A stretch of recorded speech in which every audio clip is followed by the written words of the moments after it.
You've likely been told that raising your spiritual frequency is about meditating more, thinking positively, and lighting sage. But Carl Jung discovered something the spiritual world doesn't want you to hear. Most people who try to vibrate higher are actually making things worse. They use spiritual ideas to avoid the one thing that creates real change. And that avoidance keeps them stuck in the very place they're trying to escape. Jung spent years studying people who claimed to be enlightened. They talked about high vibrations and expanded awareness. But what he found was unsettling. Their spiritual practices weren't lifting them up. They were building clever walls to hide from their own psychology. They felt spiritual, but their frequency hadn't changed one bit. So, what actually works? Jung's answer was simple and hard. You don't rise by adding more practices. You rise by letting go of the old patterns that weigh you down. Have you ever wondered why some people do all the inner work but still feel stuck? Today I'll walk you through 5 things Jung said you must release completely. Not manage, not reduce, release. Because holding on to them keeps you in a low-frequency loop. And when you finally let them go, that's when your true self can breathe. Jung said you don't rise by adding, you rise by releasing. Let's begin with the first release. The first thing you must give up is the need to be seen as good. Jung called this the persona, the mask you wear to win approval. Think of all the energy you spend trying to look kind, patient, and spiritual. How much of your day is spent managing what others think of you? You silence your honest feelings because good people don't get angry. You abandon your boundaries because conscious people are endlessly understanding. Jung saw this as fear-based living. It's not true goodness.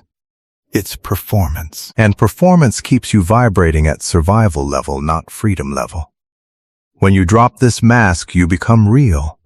You can be kind and firm, generous and clear. That scares people because they can't manipulate you with guilt anymore. But for the first time, you're not performing, you're living. Second, give up the belief that you can save everyone. Jung studied what he called the wounded healer. That's someone who helps others compulsively, not out of love, but out of their own unhealed pain.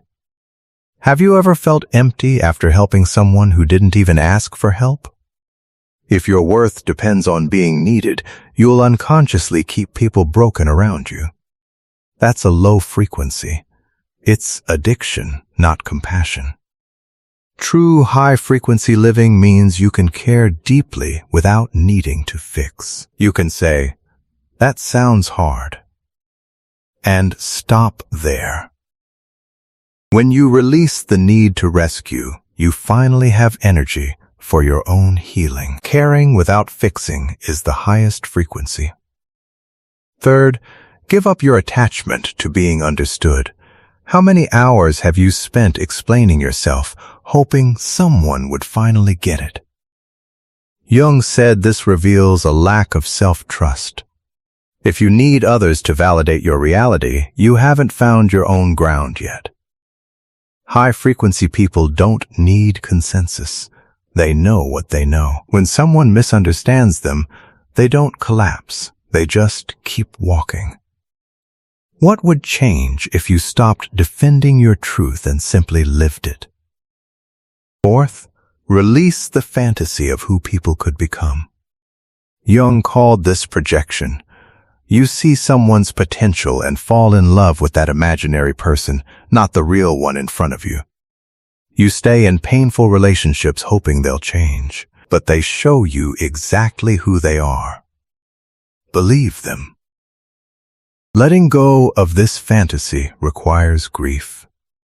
You must mourn the person you wished they were. Then you can see clearly. And from clarity, you can choose freely. That's high-frequency living, based on reality, not hope. Finally, the hardest one. Give up your identity as a wounded person. Jung saw this everywhere.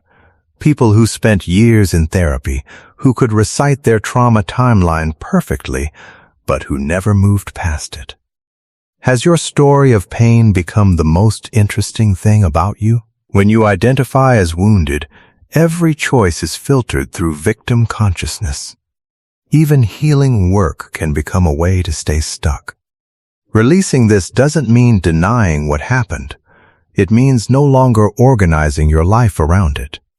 You become someone who was hurt, not someone who is hurt. That shift changes everything. Your frequency lifts because you're no longer looking back in fear. You're looking forward in responsibility. Here's Jung's truth. Most people never make these releases because each one feels like a small death. The mask dies. The helper dies. The need for understanding dies. The fantasy dies. The wounded self dies. And in that void between who you were and who you're becoming, real transformation lives. Let 5 things die. 1 true self will rise. You cannot vibrate higher while holding lower frequency patterns. So choose. Stay comfortable but stuck. Or let go and finally breathe. If this message stirred something in you, please give this video a like. And if you want to go deeper, drop a comment on the Carl Jung Psychology Hub channel. I'd love to hear which of these 5 is hardest for you to release.